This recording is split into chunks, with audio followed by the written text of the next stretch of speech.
አንድ ሰው አስቆመኝ። ከዚህ በፊት አይቼው አላውቅም። ትዳርም ሲይዝ እሱን አማክሬው ነው። እሱም ጠጥቶ ይመጣል፣ እሷም ጠጥታ ትመጣለች።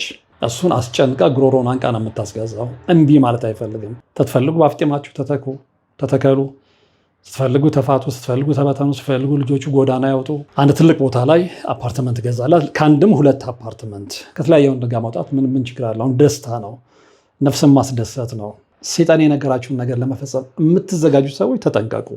ፖዘቲቭ መሆኔን ስሰማ ሌሊት ተነስቼ የሆነ ቀን ምርር ብዬ አለቀስኩኛል። እንባዬ ይፈሳል። ዞር ብዬ ስመለከት ቅዱስ ሚካኤል አጠገቤ ተንበርክኮ ሲጸልይ ያየሁት። እንደውም ኢትዮጵያ ውስጥ መጠናት ያለበት ሚስት ብቻ ሳትሆን የሚስት ዘመዶችም።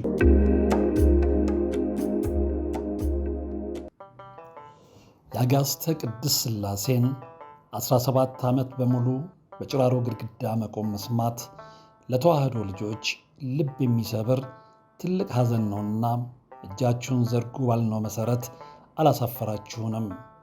ፈጣን ምላሻችሁ የቅድስት ሥላሴን ቤት እንድንሠራ ያሰብነውን እንድንፈጽም ኃይልና ብርታት ሆኖን ይኸው መሠረቱን ጀምረናል። የረዳችሁንን ሁሉ እያመሰገን አትርሱን ያሉ አባቶችን ምርቃት አስቀድመን ጅምሩ ከፍጻሜ እንዲደርስ አሁንም አብራችሁን ሆኑ ስንል እንማጸናለን። አብረን እንደጀመርነው አብረን እንጨርሰዋለን። ድጋፋችሁ አይለየን። በድጋሚ በአባቶች ስም እናመሰግናለን። የአጋዕዝተ ቅድስት ሥላሴ ቤተ ክርስቲያን አሰሪ ኮሚቴ። እንግዲህ ለዛሬ የማቀርብላችሁ ታሪክ የአምስት ልጆቿን አባት ምን ቢያጋጥማት ነው፣ በምን ምክንያት ነው ያውም በጎረምሳ የተካችው የለወጠችውን የሚል በጣም አሳዛኝ የሆነ ቤተሰባዊ ታሪክ የምንመለከት ነው የሚሆነው። እስከ መጨረሻው አብራችሁን ቆይታችሁ ታሪኩን እንድትከታተሉ መጋብዘው በታላቅ አክብሮት ነው። ሰላምታውን አልረሳዎትም። ሰላም ጤና ይስጥልን። በሀገር ውስጥና በመላው ዓለም የምትገኙ ወደ ቻናሌ ተከታታዮች ይኸው ዛሬም በእግዚአብሔር መልካም ፍቃድ ተገናኝተናል። ለዛሬ ታሪክ ነው ለእናንተ የማቀርበው። ያም ደግሞ በጣም የሚገርም የሚያሳዝን ታሪክ እና በየቤቱ እንዲህም አይነት ታሪክ አለ ወይ የሚያስበል ታሪክ ነው። አብራችሁኝ ከቆያችሁ እስከ መጨረሻው ከዛ ይልቃችሁ ሁሉንም የምትሰሙት ይሆናል። ምናልባት ለዚህ ቻናል አዲስ የሆናችሁ ካላችሁ ሰብስክራይብ ማድረጉ እንዳትረሱ። እንዲሁም ደግሞ ይሄንን ቻናል ወይም ደግሞ ይሄንን መርሃ ግብር ስትጀምሩ ላይክ አድርጋችሁ መጀመር እንዳዘነጉ። አሁን እያያችሁ ያላችሁት ላይክ አድርጋችሁ ጀምሩ፣ ይጠቅመኛልና። ቀጥታ ወደ ታሪኩ ልውሰዳችሁ። እንግዲህ አንዳንድ ጊዜ ያው ትንሽ ሲጫጫናችሁ ወይም ደግሞ ከራሳችሁ ጋር መነጋገር ስትፈልጉ ከምትጠቀሟቸው ነገሮች አንደኛው ያው ወክ እያደረጋችሁ ከራሳችሁ ጋር መነጋገር ነው። ስልችት ሲላችሁ አንድ ነገር በስራ ስትጠመዱ ወይም ደግሞ በስራ የዛለውን ሰውነታችሁን ፈታ ማድረግ ስትፈልጉ ወክ ማድረጋችሁ የተለመደ ነው እና የዛለት ትንሽ ተጫጭኖኝም ስለነበር ወጥቼም ደግሞ ከስራ በኋላ ንፋስ መቀበል ስለፈለግኩ ከቤቴ ወጥቼ ወክ ያደረኩ ነበር። እንግዲህ ከቤቴ ወጥቼ የመንገደኛ መንገዱን ይዤ ከራሴ ጋር በሀሳብ እየተነጋገርኩኝ ሲሄድ እውነት ለመናገር የዛለት የት እንደሚሄድ እርግጠኛ አልነበርኩም። ምንም እቅድ የለኝም። ግን በቃ ዝም ብዬ በእግሬ ወክ አድርጌ እግሬ የወሰደኝ ቦታ ላይ ደርሼ እመለሳለሁ የሚል ግምት ነበረኝ። ምናልባትም ደግሞ ማቃቸው አንዳንድ ጊዜ ብቻዬን ሆኜ ሳሰላስል አረፍ የምልባቸው ካፍቴሪያዎች አሉ። አንዱ ጋር ቁጭ ብዬ የያዝኩትን መጽሐፍ አነባለሁ ወይም ደግሞ ከራሴ ጋር እነጋገራለሁ የሚል እቅድ ነበረኝ እና ያንን እያሰላሰልኩ ፍየል ቤት ጫፍ ከመድረሴ በፊት አንድ ሰው አስቆመኝ። ከዚህ በፊት አይቼው አላውቅም። እንዲህ ከሱቅ ላይ ነው፣ ሱቅ ጥግ ላይ ቆሞ ነበር። ከዛ ብቅ ብሎ ነው ይቅርታ ወርቅ አፈራው አንዴ ላናግርህ ምናምን አለኝ። ትልቅ ሰው ነው፣ ግርማ ሞገስ ያለው ሙሉ ሰው፣ በተለምዶ ሙሉ የምንለው አይነት ሰው ነው እና ያው በምን ጉዳይ ላይ ሊያናገረኝ እንደሚችል መገመት አልከበደኝም።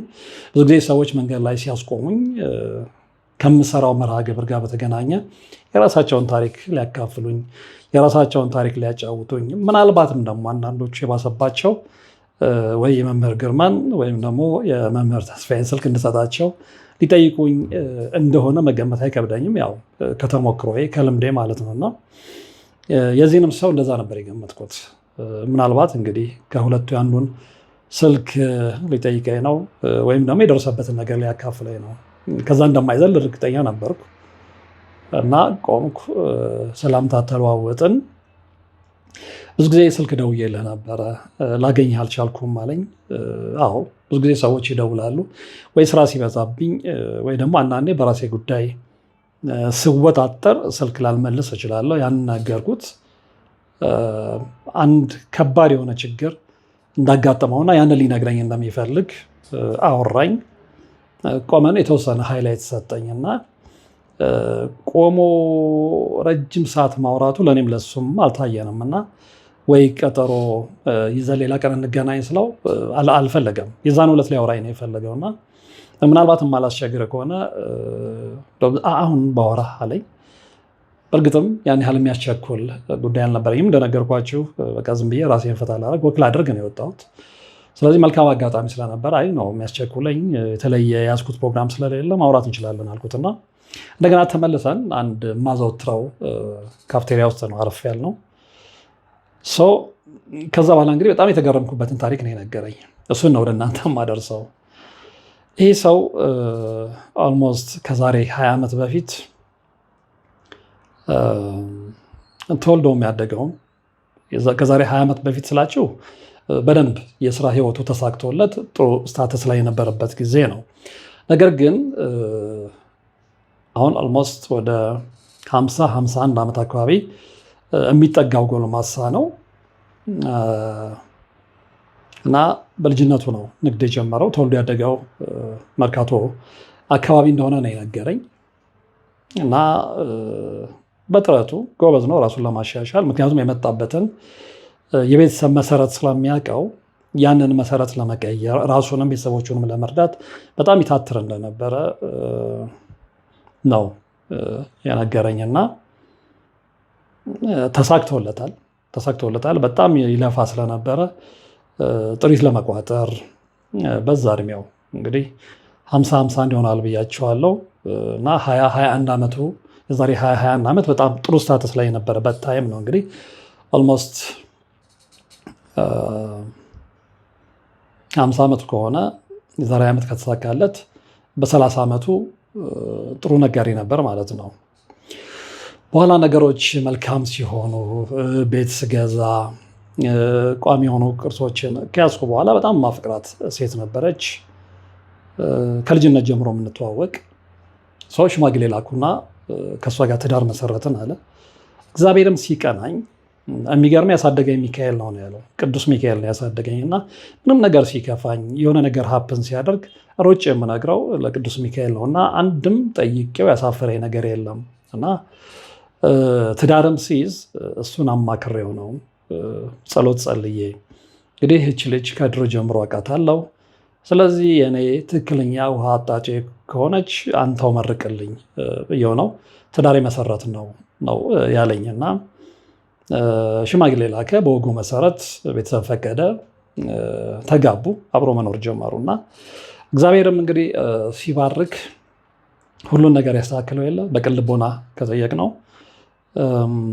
ንግዱ የበለጠ እየሰመረለት ሲሄድ ባለትዳርም ሲሆን በአመቱ ነው የመጀመሪያ ልጁን የወለደው።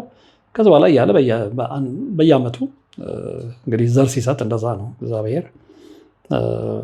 የ5 ልጆች አባት ለመሆን በቅቷል።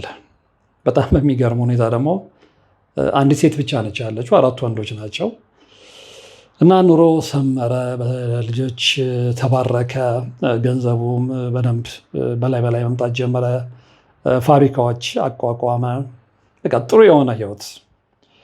ይህን ጊዜ ነው እንግዲህ አንዳንድ ጊዜ ብዙ ነገራችሁን በተለይ የቡዳ መንፈስ ሲመለከተው ወይም ደግሞ ምቀኛ ሰው ሲመለከተው የነበራችሁ መልካም ነገር ሁሉ መበላሸት ይጀምራል እና ጥሩ እየኖርን እያለን አለ በመሀል የእሷ ማለት የባለቤቱ እህት አለች። ታላቅ እህቷ ነች። ፈላጭ ቆራጭ ነች። እንግዲህ ከቤተሰቡ በኢኮኖሚ የምትሻል የምትባል እናም ደግሞ ከሌሎቹ በኢኮኖሚ ስለምትሻል አምባገነን የሆነች ያ በኢኮኖሚ የመሻል ማንነቷ ወይም ደግሞ የኢኮኖሚ አቅሟ በሌሎች ላይ የበላይነትን እንድታሳይ ምክንያት የሆናት ሴት ማለት ነው እና እኛም ትዳር ውስጥ ገብታ አንዳንድ ጊዜ መወሰን ጀመረች አለች እና ባለቤቴ ከእኔ ይልቅ እሷን መስማት ጀመረች። ታላቅ እህቷ ነች። ያው ቅር ቢለኝም እንዲህ አውጥቼ ግን ቅሬታዬን ማሳየት አልፈለኩም። ምክንያቱም ሰላማዊ ህይወት ነው የምኖረው። በላይ በላይ እግዚአብሔር ልጆች ሰጥቶኛል። የ5 ልጆች አባት አድርጎኛል። ስለዚህ ትዳሬን ልበጠብጥ ስላልፈለግኩኝ ምንም ቅሬታዬን አላሳይም። ግን መጠኑ እየጨመረ መጣ አለ። እያንዳንዱ ነገር እሷ ላይ የምመለከተው ነገር አእምሯን ማኒፕሌት እያደረገቻት እንደሆነ በደንብ አንደርስታንድ ማድረግ ጀመርኩኝ እና አንዳንዴ በጨዋታ መሀል እያስመሰልኩ እንዴ ምንድን ነው ይሄ ነገር እንዲህ ስላት ፊቷ ይቀይራል። ወዲያውኑ እርሱን እቀይረዋለሁ አለ እና በዛ አይነት ሁኔታ ያለን እቺ ታላቅ እህት ጂምናዚየም ትሰራለች። ስፖርት ያው ዘመናዊ ነኝ የምትል ሴት ነች። ከሌላው የተሻለ እውቀት አለኝ በሁሉም ረገድ የምትል ሴት ነች። የዚ አይነት አስተሳሰብ ያላት ሴት ናት። ስለዚህ እህቷን እንደፈለገች የምታሽከረክራት እሷ ነች። ሌላው ቀርቶ ቤት ውስጥ እንኳን መገዛት ያለበትን ዕቃ ሚስት ከባል ጋር ተነጋግራ አይደለም የምትወስነው። በጣም በሚገርም ሁኔታ እህቷን አማክራ ነው። እህቷ እዛ ቤት ውስጥ የሆነ ነገር ይገዛ ካለች እሱን አስጨንቃ ጉሮሮን አንቃ ነው የምታስገዛው። እምቢ ማለት አይፈልግም። ይህንን ሁሉም አድርገው እምቢ ማለት አቅቶኝ አይደለም አለ። በቃ ሰላሜን ላለመበጥበጥ ሰላማዊ ህይወት ለመኖርና ጊዜ እንግዲህ ብዙ ወንዶች ሰላማዊ ህይወት ለመኖር ሲሉ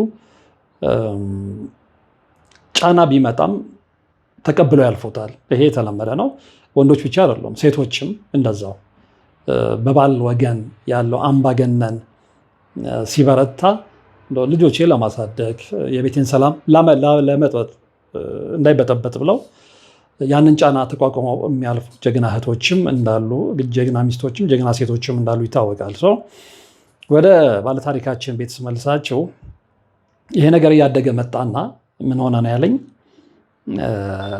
እቼት የምትሰራበት ጂም እህቷ እንድትሰራ መገፋፋት ትጀምራለች። እንግዲህ እስከዛ ጊዜ ድረስ ቤቴን የምትል ሴት ነች። ባለቤቴን አውቃታለሁ አለ። ውጭ የምትል አይደለችም። እዩኝ የምትል አይደለችም። በቃ ኑሯችንም ጥሩ ስለሆነ የቤቱን ቀዳዳ እየሸፈነች ቤታችን የበለጠ የሚሻሻልበትን የበለጠ ልጆቻችንን የምናሳድግበትን መንገድ የምትቀይስ ታታሪ ጎበዝ ሴት ነች። ለባሏ ታማኝ፣ ለልጆቿ መልካም የሆነች እናት ማለት ነው። ነገር ግን እች ሴት ጣልቃ መግባት ከጀመረችበት ጊዜ ጀምሮ ያ ቀለም ከቤታችን ጠፋ አለ። ያ የመተሳሰብ ቀለም፣ ያ የደስታ ቀለም፣ ያ ተነፋፍቆ የመገናኘት ቀለም እየጠፋ መጣ እና መጨረሻ ላይ ምንድን ነው የሚሆነው? በመሀል ጂም ለምን ከኔ ጋር ትሰሪም ትላታለች። ምናልባት እሱ ፈቃደኛ ካልሆነ እንዴ ምን አገባው እዛ ላይ እኮ አንቺን መብት አለሽ ስልና ኤኒዌይ ሌላ ጊዜ በምትገፋፋት መልኩ ትገፋፋትና ጂም ታስጀምራታለች። እና ከስራ ስመለስ የለችም መባል ጀመር። የት ነው ስላት ጂም እየሄድኩኝ ነው። የምን ጂም ስላት ነገረችኝ አጠቃላይ ሁኔታውን። አሁንም መበጣበጥ ስላልፈለኩ እሺ ቀጥ ያልኳትኝ ጭራሽ በወር እየከፈልኩኝ ቀጠለች። እንግዲህ የመጀመሪያዋን ማስጀመሪያ ወይም ደግሞ መመዝገቢያ የመጀመሪያውን ወር እህት ነች የከፈለችው። እንግዲህ አንዳንድ ቤተሰብ ውስጥ እንደዚህ አይነት ብሽሽቅ አለ። ምንድነው ባል ነው ሲል እኔ ምን አገባህ እህቴ ነች የሚል አይነት ጣልቃ ገብነት ማለት ነው። እና የመጀመሪያውን ክፍያ ከፈለች፣ ተቀጠለ ጂሙ። አሁን ጂም መስራቱ አይደለም ችግሩ። ጂም መስራቱ፣ ከሰዎች መገናኘቱ፣ መውጣቱ፣ አጊጦ ለብሶ ከዛ ጂም አካባቢ ካለው ማህበረሰብ ከተግባቡት ማህበረሰብ ጋር ሻይ ቡና መባባሉ አይደለም። ማህበራዊ ህይወት ችግር የለውም በራሱ። ነገር ግን ጂም እየተባለ በሚወጣበት ሰዓት እች ልጅ ከዚህ በፊት አይታው የማታውቀውን አይነት ቫይብ መልመድ ጀመረች። ያ ምንድነው? ጂሙ ካለቀ በኋላ እዛ ውስጥ ጂም ውስጥ የሆነ ግሩፕ ተፈጠረና ወንድም ሴትም የተቀላቀለበት ከጂም በኋላ ሻወር ወስደው አንድ ላይ ሻይ ቡና ማለት አንድ ላይ ማምሸት የሆነ ምግብ ቤት ተሰብስበው እየተጫወቱ እየተሳሳቁ ጊዜ መፍጀት ይጀምራልና ይህችም ልጅ የባለ ታሪኬም ባለቤት የዛ ሜምበር ሆነች እስከ እህቷ ማለት ነውና ከአዳዲስ ሰዎች ጋር ተዋወቀች። ቆንጆ ነች፣ ጥሩ ቁመና ያላት፣ መልከ መልካም ነች። ባለትዳርም ብትሆን የአምስት ልጆችም እናት ብትሆን ራሷን ስለምትጠብቅ የአንዳንዶች አይን ያርፍባት ጀመረና በዚህ መሀል ነው እንግዲህ ጂም ውስጥ ከሚሰራው ከአንድ ልጅ ጋር የተዋወቀችው። ትውውቃቸው ሞር የጨመረ መጣ። በዚህ መሀል ግን በጣም የሚገርማችሁ እህት ለምን ብላ አላስቆመቻትም። እናም የበለጠ መገፋፋት ነው የጀመረችው ከዛ ሰው ጋር የበለጠ እንድትቀራረብ ማለት ነው። ያ ሰውም የራሱ የሆነ ንግድ ያለው ጥሩ ህይወት የሚኖር ጥሩ የኢኮኖሚ አቅም ላይ ያለ ነው እና ግን ያ ማተር አያደርግም አሁን እኔ እንደሚገባኝ። ምክንያቱም እሷም ያለችበት ስታተስ ጥሩ ነው፣ የእሷም የባሏም ህይወት ጥሩ ነው። ባሏ ይለፋል፣ ጥሩ የኢኮኖሚ አቅም ላይ ያለ ነው። ፋብሪካዎች አሏቸው፣ ከአንድም ሁለት ፋብሪካዎች።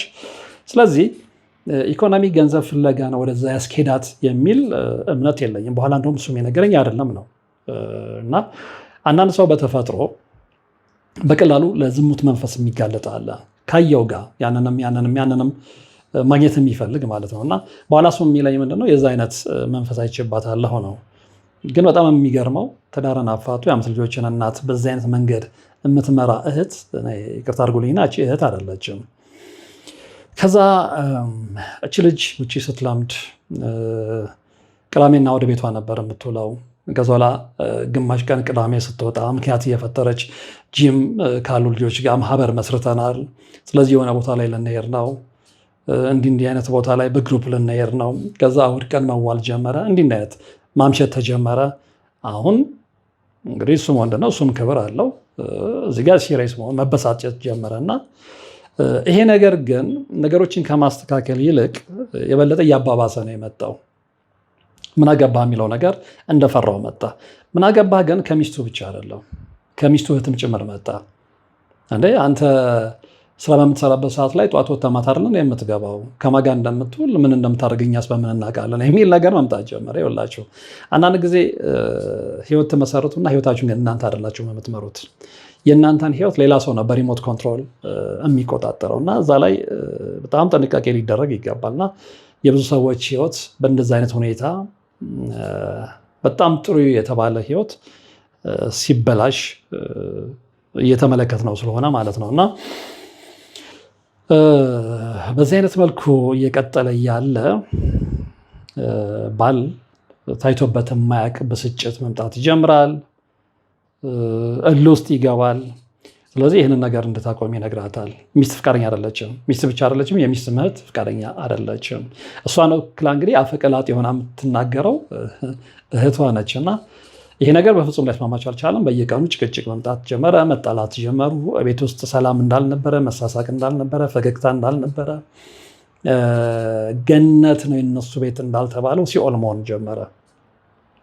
ስለዚህ እሱም አምሽቶ ይመጣል፣ እሷም አምሽታ ትመጣለች። እሱም ጠጥቶ ይመጣል፣ እሷም ጠጥታ ትመጣለች። መነጋገር አቆሙ። ስለዚህ ቤቱ ሲኦል ሆነ። በዚህ መሀል ማን ነው የሚጎዳው? ልጆች ናቸው የሚጎዱት። አሁን አንዳንዱ ሰው እንደዚህ ሴጣን ሆኖ የሴጣንን ገጸ ባህሪ ተላብሶ መጥቶ የእናንተን ህይወት ካበላሸ በኋላ እናንተ ውስጥ የሚፈጠረው ነገር ለዛ ሰው ምኑም አይደለም። ስትፈልጉ በአፍጢማችሁ ተተከሉ፣ ስትፈልጉ ተፋቱ፣ ስትፈልጉ ተበተኑ፣ ስትፈልጉ ልጆቹ ጎዳና ያወጡ። ያ ሰው ለሱ ምንም አይደለም። ትልቁ ሚሽኑና ዓላማው ምንድነው? እናንተን አላይቶ የእናንተ ህይወት ሲበላሽ ማየት፣ የእናንተ የያዛችሁት ንብረት ሲበተን ማየት፣ የእናንተ መልካም የተባለ ጎጆ ሲፈርስ ማየት ነው። እንዲህ አይነት ሰዎች አሉ በተፈጥሯቸው። ያንዳንዱ ሰው ህይወት መሻሻል ሰላም የማይሰጣቸው ጤና የማይሰጣቸው እና እዚህም ሰው ላይ የተፈጠረው ይሄ ነው። በኋላ የሚገርም አለኝ እስከዛ ጊዜ ጀምሮ አመንከኝም አላመንከኝም ምንም አይነት ሱስ አልነበረኝም ከስራ ውጭ ያለ። ያም ስለሆነ ነው ስኬታማ የሆንኩት። 2 ፋብሪካ መክፈት ቀላል ነገር አይደለም ነው ያለው። ከዛ ውጭ ደግሞ እንዲሁ አየር ባየር የሚነግዳቸው እንደገና ውጭም ሄዶ ታይላንድና ቻይና እየተመላለሰ የሚያመጣቸውና የሚሸጣቸው እቃዎች አሉና ይሄ ዝም ብሎ የመጣ አይደለም። በተለይ ትዳር ከያዝኩኝ በኋላ በቃ ሙሉ ኃይሌን ስራ ላይ አውዬ የቤተሰቤን ህይወት በጣም በተሻለ ሁኔታ መለወጥ፣ ልጆቼን ጥሩ ትምህርት ቤት አስተምሬ ጥሩ ቦታ ማድረስ፣ እውነተኛ ትክክለኛ አባወራ መሆን ነበር የምፈልገው። ያን ግን ተነጠቅኩ ነው ያለው። በሚስት እህት። በኋላ እሱም የጠጣ እሷም የጠጣች ስትመጣ እንግዲህ ጉልበት ሁሉ መፈታተሽ እንደጀመሩ ነው የነገረኝ። ጉልበት መፈታተሽ ማለት ምንድን ነው? በቃላት የተጀመረ ጦርነት ማሳረጊያው ምንድን ነው? ቡጢ ነው። ትዳር ደግሞ በዚህ ደረጃ ከተጀመረ መቼ የሚሆን መች እንደ ተነቃነቀ ጥርስ መውለቁ አይቀርም፣ አትጠራጠሩ።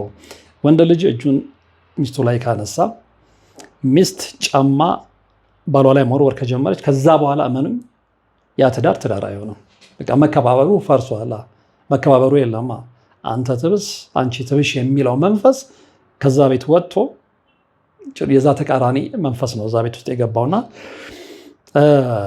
እንደዛ ሲሆን ከተጀመረ በኋላ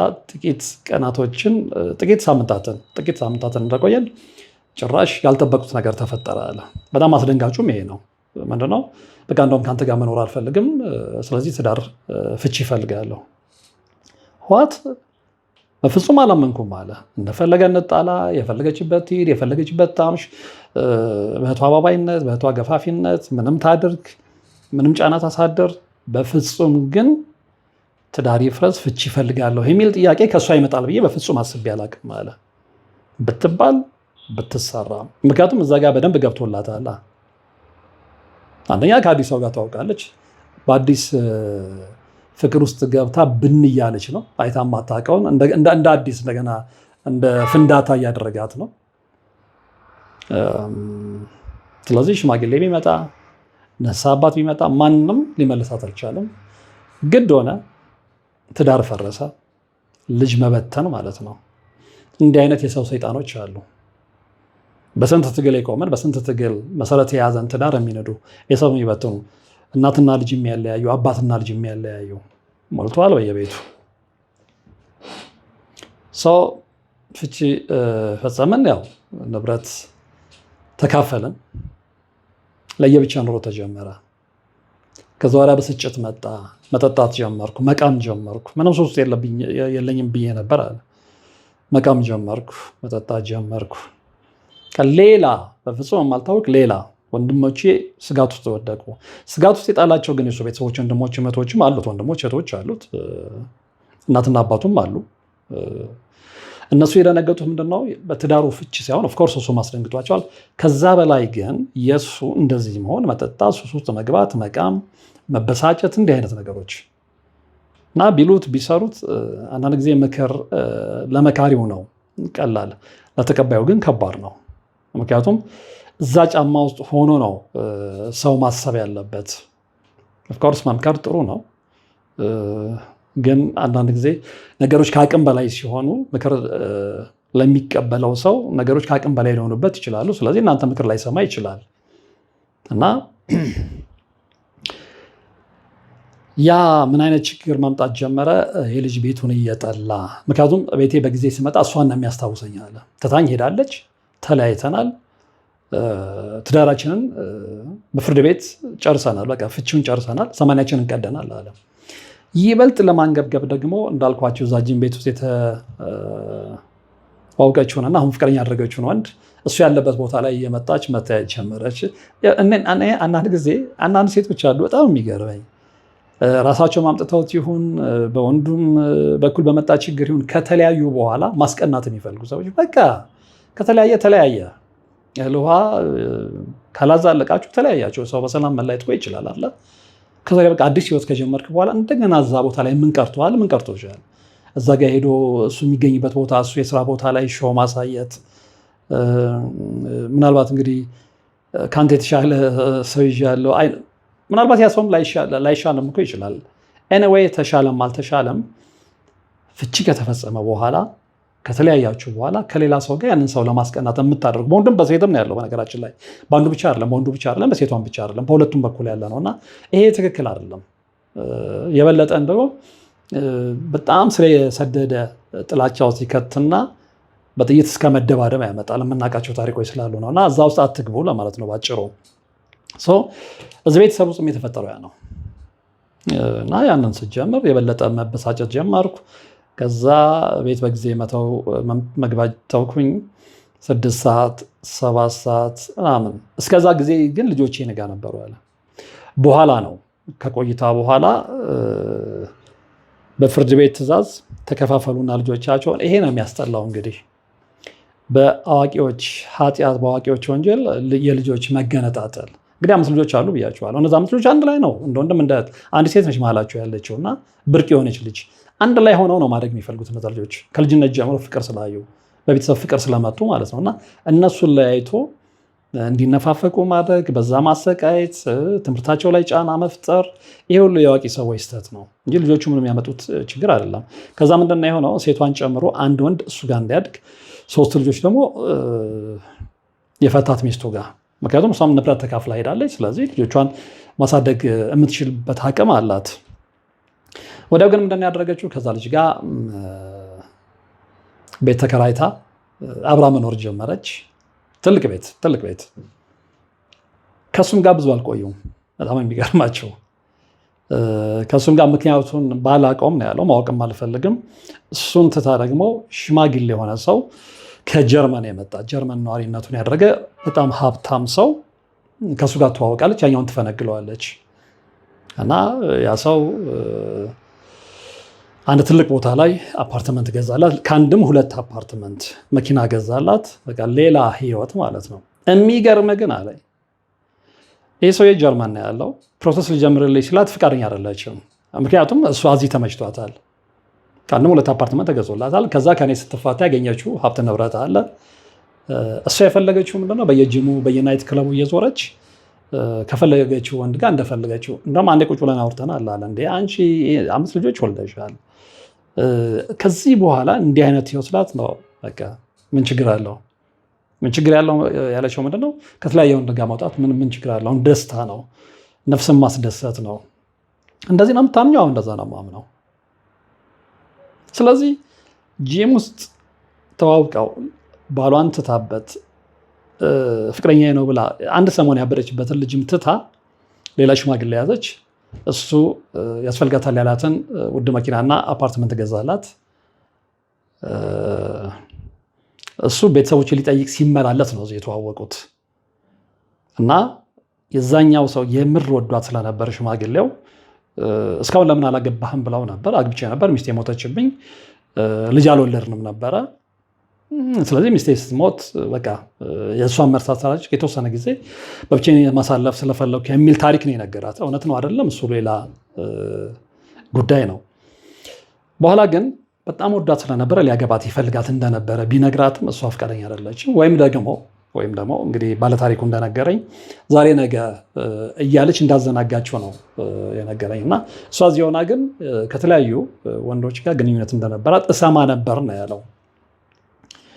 እንግዲህ አንዳንዱ መንፈስ እንደዛ ነው፣ ትዳር አስጠልቶ በቃ ከተማ ውስጥ እንድታብዱ የሚያደርግ መንፈስ አለ፣ የዝሙት መንፈስ።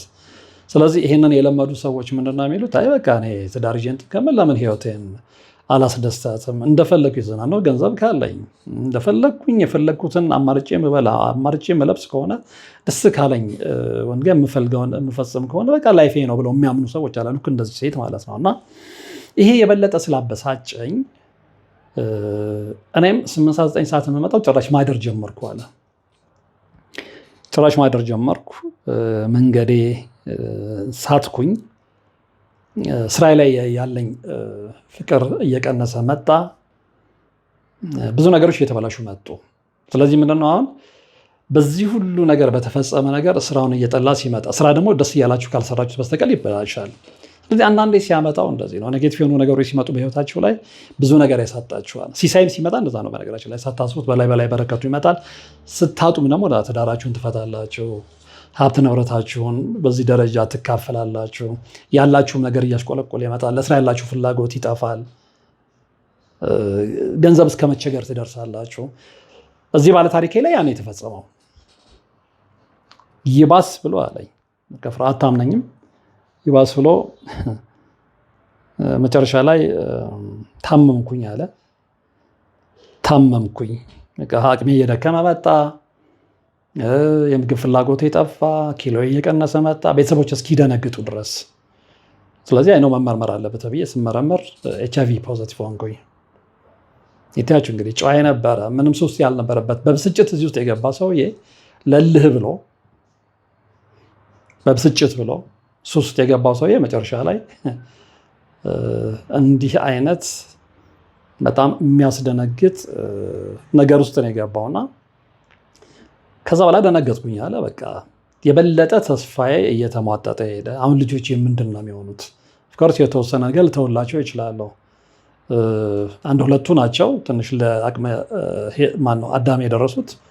ሌሎቹ ገና ናቸው። እርስ በርስ የሚጠባበቁ ካልሆነ የእነሱም ደግሞ ችግር ነው። እንግዲህ አምስቱም ተስማምተው እስከ መጨረሻው እድገታቸው ፈቅዶላቸው እድሜያቸው ፈቅዶላቸው ያንን በጋራ የቤተሰቦቻቸውን ሀብት ማኔጅ አባታቸው የተወላቸውን ሀብት ማኔጅ እያደረጉ ይቀጥላሉ። እሱም ራስ ምታት ነው አለ። ምክንያቱም ወላጆቻቸው ከሞቱ በኋላ የተከዳዱ ቤተሰቦችን፣ ወንድማማቾችን፣ እህትማማቾችን ስለማቃል እና ልጆቼ ላይ ነገር ሀፕን እንዲያደርግ አልፈልግም ነበር። የኔ የህይወት ዓላማ የህይወት ራዕይ አልነበረም። እናታቸው ሳልኩት ልጆቿን አትፈልግም። የሆነ ሰዓት ላይ ትፈልግ ነበር። እንደነገርኩ የተወሰኑት እዛ ሄደው ነበረ። ግን እያደጉ ሲመጡ የሆነውን ነገር ሲረዱ ምን እንደፈጸመች ምን እንዳደረገች ያለውን ነገር እውነታውን ሲረዱት ከእሷ ይልቅ ወደ እኔ ሳይድ ማድረግ ጀመሩ።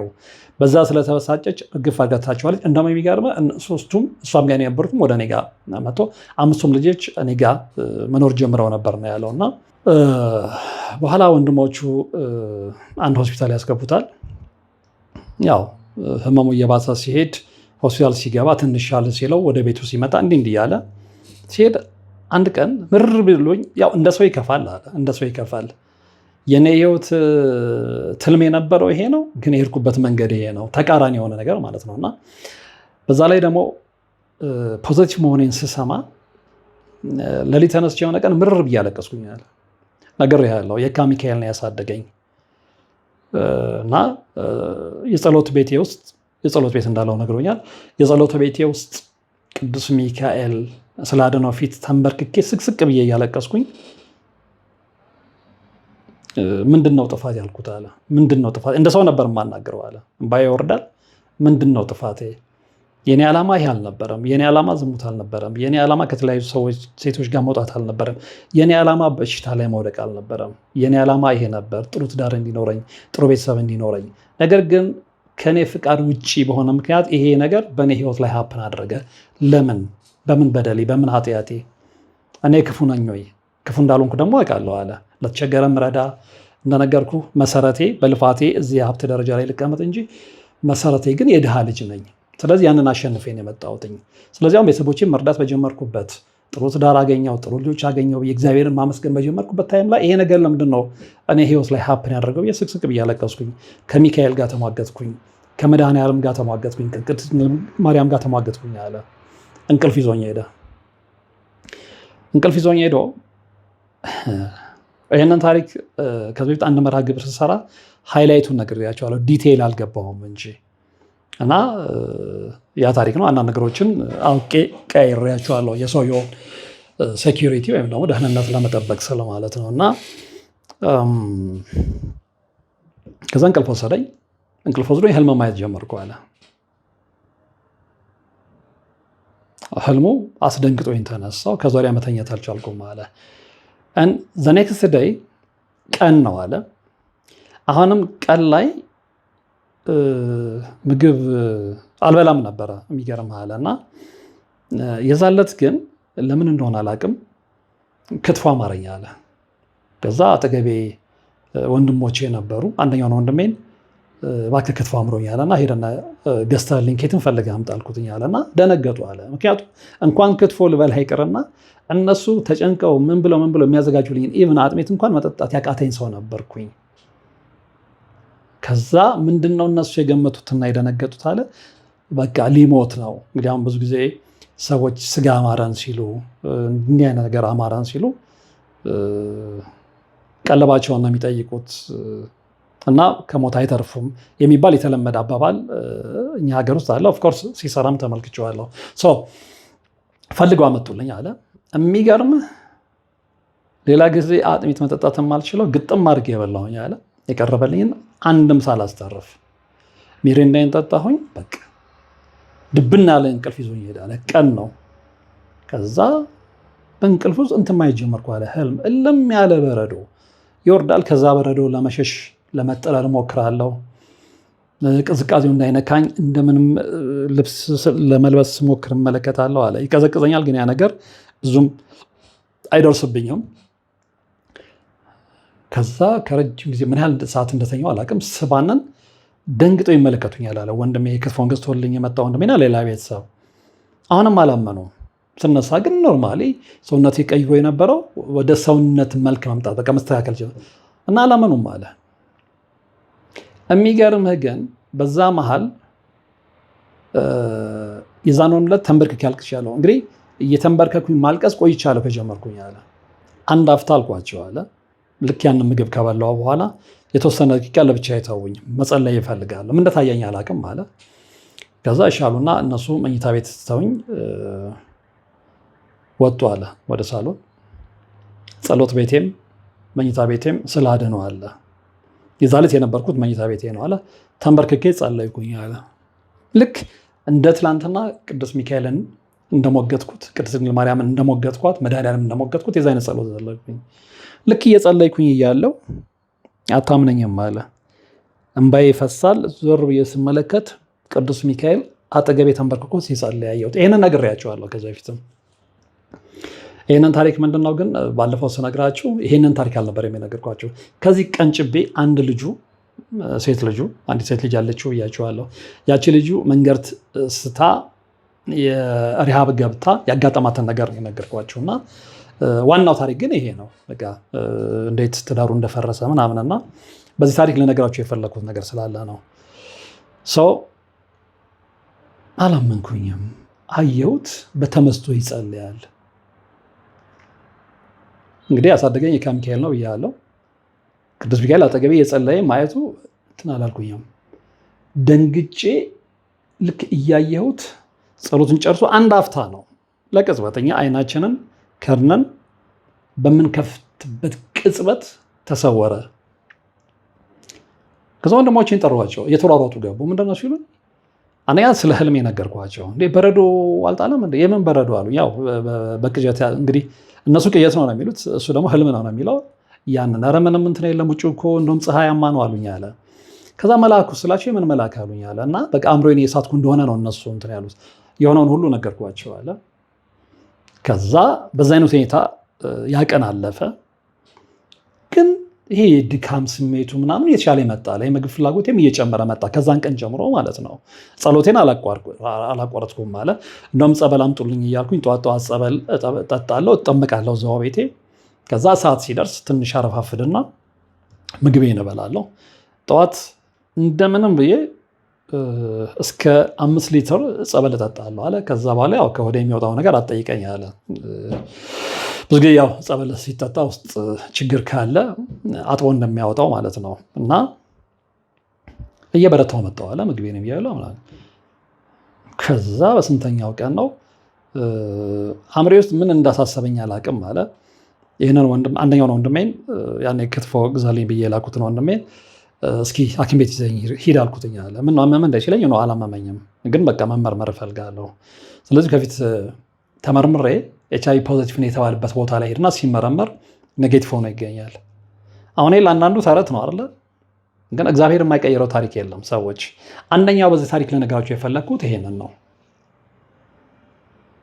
እግዚአብሔር በየትኛውም የጨለማ ህይወት ውስጥ ሆነን ከፈለግነው ለጥያቄያችን መልስ አለው። ስለዚህ ይሄ ልጅ በዛ አይነት ተስፋ መቁረጥ ውስጥም ሆኖም ግን ከእግዚአብሔር እግር ስር ነበረ።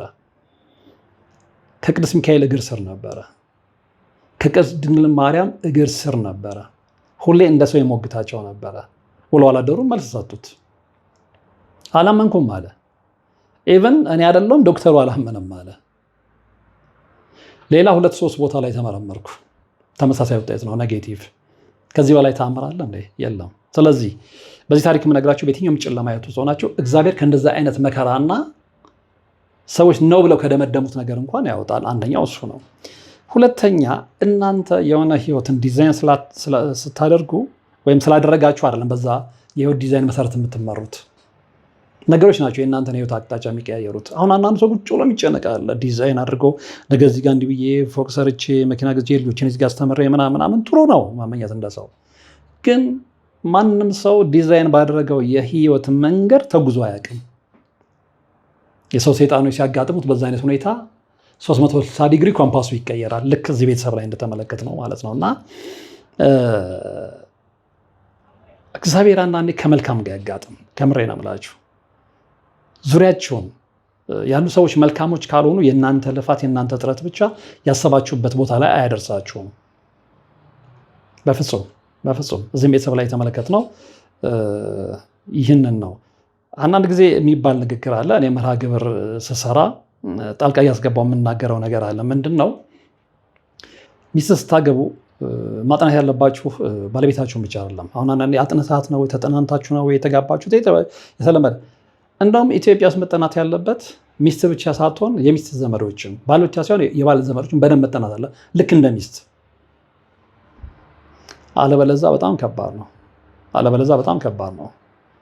ምክንያቱም ከዛ በኋላ ብዙ ነገሮች ሲከሰቱ በተለያዩ ሰዎች ህይወት ውስጥ ስለተመለከተን ማለት ነው። እና እግዚአብሔር ከእንደዚህ አይነት መከራ ከእንደዚህ አይነት የህይወት አጋጣሚ ይጠብቅ ነው የሚባለው። ሌላ ምንም ሊባል አይችልም። እና ይሄ ሰው በዛ አይነት ሁኔታ ከዳነ በኋላ ህይወት እንደገና መጀመር ጀመረ። ወንድሞቹ ከዛም ብለው ቁብም ጥለው ምንም ብለው መንቀሳቀሻ እንግዲህ ገንዘብ የነበረው ሰውዬ እየቀነሰ መጥቷል ብያቸዋለሁ። ከዛ አሰባስበው ሰጡት። እንደገና መንቀሳቀስ ጀመረ። በዚህ መሀል ከአንዲት ልጅ ጋር ይተዋወቃል። በጣም የሚገርም እና የህይወት አጋጣሚ አንዳንዴ በጣም ይገርማል የሚባለውም ለዚህ ነው። በእድሜ በጣም ከምታንሰው ልጅ ጋር ግን ልጅቷ ፈቀደችው። በእርግጥም ሰውየው መልከ መልካም ነው፣ አይቼዋለሁ ረጅም ሰዓት። ያው የትኛዋንም ሴት ሊያማልል የሚችል ተክለ ቁመና አለው እንደ ወንድ ከውጭ ሲታይ። ከዛ ውጭም እንግዲህ ባህሪውንም ወዳው ሊሆን ይችላል። እና የሚገርም ልጄ ትሆናለች ነው፣ አልደበቀኝም። ልጄ ትሆናለች። በሆነ አጋጣሚ ሼል ጠጣ ሄጄ ተዋወቅን፣ ተቀራረብን። እንደ ቀልድ ነበር ያወራነው አለ። ከዛ ስልክ ተቀያየርን፣ እየተደዋወልን መገናኘት ጀመርን። ልጅቷ ውጭ ሀገር ሄዳ የመጣች ልጅ ነች፣ አረብ ሀገር ማለት ነው። እና እዛ ሄዳ መታ የራሷን የሆነ ነገር ይዛ መታ እዚህ የሆነ ነገር እየተንቀሳቀሰች ነው የተገናኙት። እና ምንም ሳይደብቅ የህይወት ታሪኩን ነገራት፣ አዘነችለት። የሀዘኔታ የበለጠ አቀራረባቸው። ከዛ በኋላ እንግዲህ ይህ አጋጣሚ እንዴት ነው የሚያገናኝ አታውቁም። ተጋቡ። አሁን የሁለት ልጆች አባት ነው፣ እንደገና ከዚህኛዋ ሚስቱ ማለት ነው። እና በዛ ኢንተርቫል መሃል ግን እሱ ሚስቱ ትታው በሌላ ለውጣው በሄደችበት ኢንተርቫል መሃል ግን ህይወትን ሁሉ ለማጥፋት ጥረት አድርጎ ነበረ። እግዚአብሔር ግን ነው ያለው ጣልቃ ገብቶ። ስለዚህ ህይወትን ማጥፋት መፍትሄ መሆን አይችልም። ይሄ ሰው በዛን ሰዓት ላይ ህይወቱን አጥፍቶ ቢሆን ኖሮ አንደኛ ለልጆቹ የልብ ስብራት ነው፣ ሁለተኛ ለቤተሰቦቹ የልብ ስብራት ነው፣ ሶስተኛ ይህንን ህይወት እንደገና አይኖረውም ነበረ። እግዚአብሔር ያው ዳግም ህይወትን ሰጥቶታል። ጭራሽ እንደውም የሁለት ልጆች አባት አድርጎታል። ስለዚህ የሆነ ችግር በሚያጋጥማችሁ ሰዓት ቶሎ ሰይጣን የነገራችሁን ነገር ለመፈጸም የምትዘጋጁ ሰዎች ተጠንቀቁ። ምክንያቱም ሌላም ህይወት አለ። እግዚአብሔር የሚገልጠው የሚያሳያችሁ ሌላም ህይወት አለ። እግዚአብሔር አንድ መስኮት ሲዘጋ 10 በር ይከፍትላችኋል። ይህንን እርግጠኛ ሆኜ ነው የምነግራችሁ። ትልቁ ነገር እሱ ነው። አንድ መስኮት ሲዘጋ 10 በር እንደሚከፈትላችሁ ማወቅ መቻል አለባችሁ። ምናልባት ያኛው መስኮት የመጀመሪያው መስኮት የእናንተ አልሆነ እንደሆነስ በምን ታውቃላችሁ? ምናልባት ያኛው ይሄ በቃ የእናንተ አይደለም፣ ብትኖርበት የበለጠ ልጠፉበት ትችላላችሁ ብሎ ያንን ስታክ አድርጎት ቢሆን እግዚአብሔር በራሱ ምክንያት ሌላ ህይወት ላይ ያሳያችሁ ማለት ነው። እና እንደዛም ብሎ ማሰብ ጥሩ ነው ብዬ አስባለሁ። ይሄ ባለ ታሪክ ግን ለትዳራችን መበጥበጥ እህት ምክንያት ሆና ትጠቀስ እንጂ ነው ያለኝ። እኔም ቤተሰቦች ውስጥ የባለቤቴም ቤተሰቦች ውስጥ ይመለክ የነበረ ባዕድ አምልኮ አለ እና ያ ባዕድ አምልኮ ከልጅ ልጅ ሲተላለፍ መጥቶ እኛ ላይ ደርሶ ምናልባት ሊበቅለን ያሰበኝ ይመስለኛል ያለው። ይሄ ብዙዎችን ዋጋ ያስከፈለ ስለሆነ በትክክል እንግዲህ ከባዕድ አምልኮ ቤተሰብ የመጡ ሰዎች ህይወታቸው ሁሌም አይስተካከልም። ለፍቶ መና ናቸው። ለፍተው የሆነ ሰዓት ላይ የሆነ ነገር የያዙ ቢመስላቸውም የሆነ ሰዓት ላይ ደግሞ ትዳር ሊፈርስ ይችላል፣ ልጆች ሊበተኑ ይችላሉ። እንዲህ አይነት ነገርና ያንን ማወቁ ቀላል ነገር አይደለም እና ህይወት በሚፈርስበት ህይወት በሚበላሽበት ሰዓት ላይ ይህንን ማሰቡ ጥሩ ነው ብዬ ስላሰብኩ ነው ይህንን የማካፈላችሁ። ስለዚህ እንደዛ አይነት ምልክት ካያችሁ ይሄ ነው ብላችሁ የምጠረጥሩ ከሆነ ወደ ትክክለኛው ህይወት ማለትም ወደ ጸሎት ህይወት፣ ወደ ቁርባን ህይወት፣ ወደ ስግደት ህይወት መመለስ አለብን። ልናስተካከል የምንችለው በዛ ብቻ ስለሆነ በጸሎትና በጸሎት ብቻ ከእግዚአብሔር ጋር በመጣበቅ ብቻ በስግደት በጸሎት በጾም በቁርባን ብቻ እንደሆነ አውቀን ከችግራችን ለመውጣት መሞከር ይኖርብናል የሚለውንም እግረ መንገድ ማስመር ስለፈለኩ ነው። እንግዲህ በዚህ ህይወት ብዙዎቻችሁ የራሳችሁን ህይወት ቃኝታችኋል ብዬ አስባለሁ። እንግዲህ በየቤቱ ብዙ ያልተነገሩ ታሪኮች አሉ። ቢነገሩ ብዙዎችን የሚያስተምሩ ቢነገሩ ብዙዎችን የኔም ህይወት ለካ ይሄ ነው የሚያስብሉ ታሪኮች አሉና ፈቃደኛ የሆናችሁ ታሪካችሁን አድርሱኝ፣ መልሼ ለሌሎችን ማደርስና ሌሎችን ማስተምርበት ይሆናል ማለት ነው። እስካሁን ግን ለነበረን ቆይታ ወደፊትም ለሚኖረን ቆይታ በልዑል እግዚአብሔር ስም ከልብ አመሰግናችኋለሁ። በቀጣይ በሌላ ታሪክ ምናልባትም በሌላ መርሃ ግብር እንገናኛለን። እስከዛው ግን በያላችሁበት ሰላም። የአጋዕዝተ ቅድስት ሥላሴን 17 ዓመት በሙሉ በጭራሮ ግድግዳ መቆም መስማት ለተዋህዶ ልጆች ልብ የሚሰብር ትልቅ ሐዘን ነውና እጃችሁን ዘርጉ ባልነው መሠረት አላሳፈራችሁንም። ፈጣን ምላሻችሁ የቅድስት ሥላሴን ቤት እንድንሠራ ያሰብነውን እንድንፈጽም ኃይልና ብርታት ሆኖን ይኸው መሠረቱን ጀምረናል። የረዳችሁንን ሁሉ እያመሰገን አትርሱን ያሉ አባቶችን ምርቃት አስቀድመን ጅምሩ ከፍጻሜ እንዲደርስ አሁንም አብራችሁን ሆኑ ስንል እንማጸናለን። አብረን እንደጀመርነው አብረን እንጨርሰዋለን። ድጋፋችሁ አይለየን። በድጋሚ በአባቶች ስም እናመሰግናለን። የአጋዕዝተ ቅድስት ሥላሴ ቤተ ክርስቲያን አሰሪ ኮሚቴ